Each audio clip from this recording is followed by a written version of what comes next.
네, 안녕하십니까. 한국상담대학원대학교의 최혜연입니다.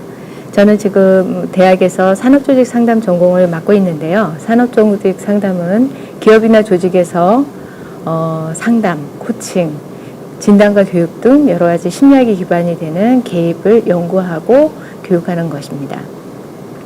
이게 사람들의 변화를 돕기 위해서는 이제 동기, 사람들의 움직임에 하는 힘에 대한 이해가 좀 필요한데요. 오늘은 동기 중에서도 외적 동기, 내적 동기 이러한 개념에 초점을 두어서 설명을 드리도록 하겠습니다. 동기가 내면에 있다, 즉 내적 동기다 이런 얘기라는 것은 우리를 움직이게 하는 힘이 안에서 나온다는 거죠. 예를 들어서 공부를 하더라도 재미있어서 하는 거, 뭐 책임감이 느껴져서 하는 거 이런 것들이 이제 내적 동기에 해당되고, 반면에 외적 동기라고 하면 무엇인가 주어지기 때문에 하는 것, 뭐 성적을 잘 받기 위해서 하는 것, 칭찬을 받기 위해서 하는 것, 처벌을 피하기 위해서 하는 것 이런 것이 이제 외적 동기화에 해당이 됩니다. 뭐 예를 들면서 이제 말씀을 나누는 게 좀 편할 것 같은데요. 우리가 뭐 직원들이 일을 하던, 자녀가 공부를 하던, 뭐 아니면 내가 부탁을 들어서 상대가 움직여주던, 어쨌든 사람들은 스스로 흥미를 느끼고 몰입하고 자발적으로 해주기를 이제 바라죠, 스스로. 근데 이제 즉 우리는 내적 동기를 매우 필요로 하고 중요하게 여긴다는 의미입니다. 그리고 반면에 외적 동기 역시 아주 중요하게 활용되고 있는데요. 좀 전에도 잠깐 언급했지만 어떤 행동을 하기 위해서 보상이나 처벌을 사용하는 것이 외적 동기인데요. 뭐 예를 들어서 뭔가를 잘할 때 칭찬 스티커를 준다든가, 시험을 잘 볼 경우에 원하는 것을 사준다든가, 뭐 회사에서도 성과 보여주건 승진을 시켜주건 이런 것들이 다 이제 보상이 되죠. 그런 것들은 우리가 2배로 일하게 하기도 하고요. 우리가 백화점 갈 때마다 뭐 하나 껴주는 이런 보상이 있으면 필요하지 않은 물건을 사게 되기도 합니다. 벌칙을 겪거나 창피함 같은 것이 처벌로 작용했고요. 이런 것을 이제 겪지 않기 위해서 또 어떤 행동을 하게 되기도 하는 것, 이 모두가 다 외적 동기에 해당됩니다. 소위 말해 당근과 채찍인데요. 이거 참 중요하죠, 우리 삶에. 이 보상과 처벌의 효과는 매우 강력합니다. 그래서 동기부여를 하기 위해서 우리는 곧잘 보상과 처벌에 의존합니다. 뭐 돈을 두둑하게 주거나 승진을 시켜하거나, 필요에 따라서 이제 위협을 하거나 벌을 주거나 압박을 하거나, 이런 것이 상대가 우리 애가 원하는 일을 하게 한다고 생각하죠. 뭐 아이가 열심히 공부하게 하려고 하거나, 상대가 내가 원하는 일을 해 주기를 바랄 때 얼만큼 하면 뭘 사준다, 얼만큼 하면 뭘 시켜주겠다, 이런 것들, 이런 보상을 제시하기도 하고요. 뭐 원하는 대로 하지 않으면 야단을 치거나, 뭐 원하는 것을 이제 못 얻게 하거나 그러죠. 그런데 이제 공부를 잘하면 무엇을 사주겠다고 조건을 거시거나, 공부를 안 한다고 하면 야단치실 때 좀 주의하셔야 할 것 같습니다. 70년대부터 꾸준히 소개되고 있는 연구 결과들을 보면 이런 보상이나 처벌이 내적 동기를 약화시킬 수 있는 중요한 효과들이 있다라는 결과들이 끊임없이 나오고 있습니다. 자, 열심히 하라고 보상을 줬는데 그렇게 보상을 주는 게 오히려 자발적으로 스스로 하려는 마음을 감소시킨다, 뭐 이렇게 좀 의외의 느낌이 드시죠? 실제로 어떻게 증명되는지 같이 한번 얘기해 보겠습니다. 로체스터 대학에서 사회심리학을 가르치던 에드워드 대시라는 교수님이 계십니다. 이분이 한 20개의 실험을 통해서 내면 동기가 어떤 상황에서 감소하는지를 밝히고 있는데요. 이제 이 실험은 처음에는 이제 퍼즐놀이를 이용해서 시행됐습니다. 우리가 퍼즐 자체가 재밌잖아요. 누가 뭐 칭찬을 해주거나 뭐 먹을 것을 주거나 이러지 않아도 아이들은 퍼즐에 빠져서 오랫동안 갖고 놀게 되는데요. 자, 이렇게 자연스럽게 이제 내적 동기가 있는 행동들이었죠. 여기에 돈까지 준다면 더 많이 할 것 같죠. 그래서 이 실험에서는 집단을 2개로 나눕니다. 그래서 한 집단은 퍼즐을 완성하면 $1를 주겠다.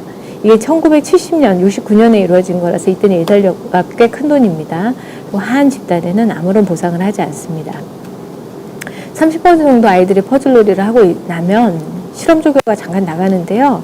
이때 실험 조교가 실험실을 떠나면서 한 8분 동안 쉬겠다고 합니다. 그리고 이제 진짜 실험은 이때부터 시작되는데요. 이제 조교가 나간 동안 아이들이 무엇을 하는지를 이제 관찰하는 겁니다. 그 실험실 안에는 뭐 잡지책도 있고 만화책도 있고 막 그래요. 뭐 만화책을 볼 수도 있고 퍼즐을 계속할 수도 있고 멍하게 하거나 뭐 실험실에 나갈 수도 있죠. 자, 돈을 주주 이 중간에 패분은 뭐 실험도 안 하고 이 실험 패분에 퍼즐을 한다고 돈을 주는 것도 아닌데 이때 계속 퍼즐을 한다면 이건 내적 동기가 작용하는 거고요. 만약에 이때 안 한다면 내적 동기가 작용하지 않는 거라고 볼 수 있겠죠. 재미있는 결과는 금전적 보상을 약속받았던 학생들이 주로 보상이 중단될 때, 즉 이 8분 동안 퍼즐을 하지 않았다는 것입니다. 돈을 주면 더 열심히 퍼즐을 할 것이라고 예상했는데 돈을 주다가 돈을 주지 않으니까 퍼즐을 하지 않는다. 원래 재밌어 하는 일조차도 좀 재미있는 결과이죠. 당시로서는 지금은 그럴 수도 있겠다는 생각을 하겠지만 당시로서는 아주 의외의 결과였습니다. 이 결과가 신뢰할 수 있는지 확인하기 위해서 다양하게 세팅을 바꿔서 실험이 이루어졌습니다. 예를 들면 학교에서 학생 기자들이 뭐 이렇게 동아리 활동 같은 게 다 무보수로 이루어지지 않습니까? 그리고 되게 열정적으로 하는 경우도 많고요. 근데 여기도 역시 집단 두 개로 나눠서 한쪽에서는 무보수로 해오던 일에 돈을 지급하기 시작했습니다. 그랬더니 일단 돈을 지급받기 시작한 학생들이 활동에 관심을 덜고 보수가 더 이상 지급되지 않자 이제는 더 이상 열심히 활동하지 않는 그런 양상들을 보였습니다. 돈, 이런 보상은 어떤 일을 하게 만들지만 그 일에 대한 자발적 흥미를 잃게 할 수도 있다. 상당히 충격적인 결과인데요. 보상, 돈과 칭찬, 이런 외적 보상들이 어떤 행동을 할 가능성을 이제 높일 수는 있는데 보상이 멈추면 행동도 멈춘다는 거죠. 자, 보상뿐이 아닙니다. 보상에 지나치게 의존하는 것뿐만 아니라 위협이나 경쟁에서 이기라는 압박 역시 자발적으로 퍼즐을 계속하려는 내적 동기를 감소시켰습니다. 뭐 우리가 일이 되게 하려는 마음에 뭐뭐 하면 아무것도 없다. 내일까지 제시가 해오지 않으면 각오해라. 이런 위협들을 하는데요. 이런 위협이 잦을 경우 일은 해낼지 모르지만 즐거운 마음이 사라진다는 것입니다. 사실 이 얘기가 흥미로운 얘기는 우리가 너무나도 많이 사용하고 있는 거죠. 돈을 주거나 뭐 칭찬을 더해주면 하던 일을 더 열심히 하는 것, 열심히 안 하는 것들에 압박을 가하거나 경쟁을 붙이거나 위협을 가하면 더 열심히 할 거라고 생각하는 것, 일반적인 생각인데요. 뭐 행동은 하지만 내적 동기가 사라진다는 좀 충격적인 결과들이 보고되었습니다. 즉, 아이에게 공부를 하며 용돈을 주는 것이 오히려 독이 될 수 있다. 당장의 효과는 있을지 몰라도 계속하고 싶은 마음은 없앤다는 것. 그래서 보상도 주의하고 야단치는 것도 조심해야 된다. 뭘 하라는 것이냐. 이런 이제 의문이 들죠. 조금 더 얘기를 듣고, 그럼 어떤 대안을 또 이 에드워드 대시가 제안했는지 같이 나눠보도록 하겠습니다. 돈이나 보상으로만 일이 다 되는 것은 아니죠.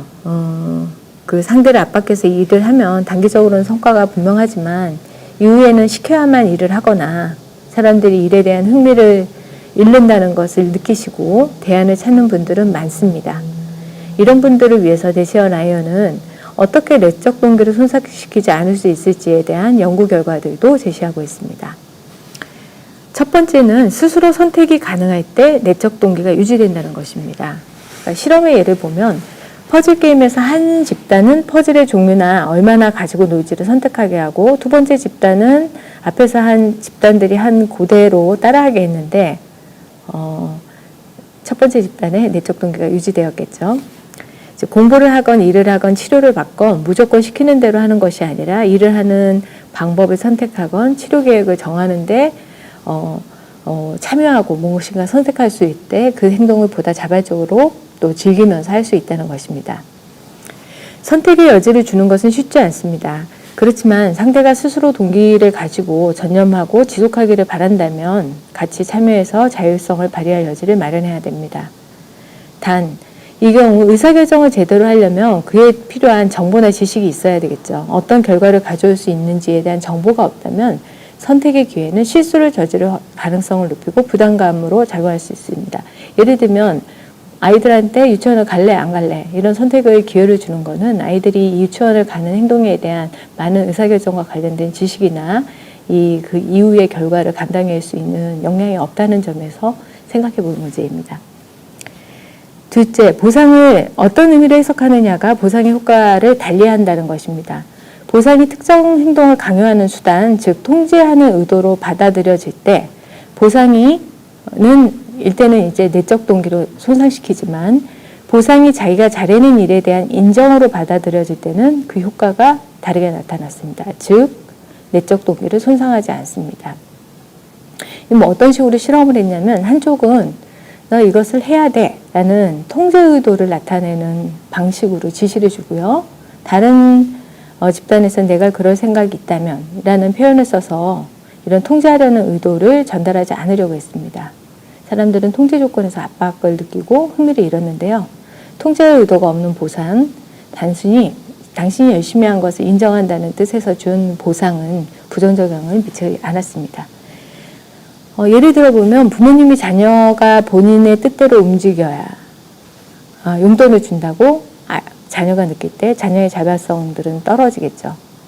그렇지만 부모님들이 매우 많은 지원을 하고 애써서 하는데도 아이가 이것들이 자신의 뜻이 아니라고 생각하고 부모님의 마음대로 움직여야 된다고 생각할 때 내적인 즐거움이나 몰입감이 많이 떨어진다는 얘기입니다. 그렇지만 아이가 정말 열심히 노력한 것을 기뻐하고 이를 인정하는 의미에서 용돈도 주고 칭찬을 하는 것은 아이의 내적 동기를 손상하지 않는다는 이야기입니다. 남이 시켜서가 아니라 열정적으로 흥미를 가지고 자기 행동의 주인이 되기를 바란다면은 우리는 은연중에 사용하는 보상과 처벌이 어떤 효과를 미치는지 한 번쯤 더 깊이 생각해 볼 필요가 있을 것 같습니다. 다음에 또 뵙겠습니다.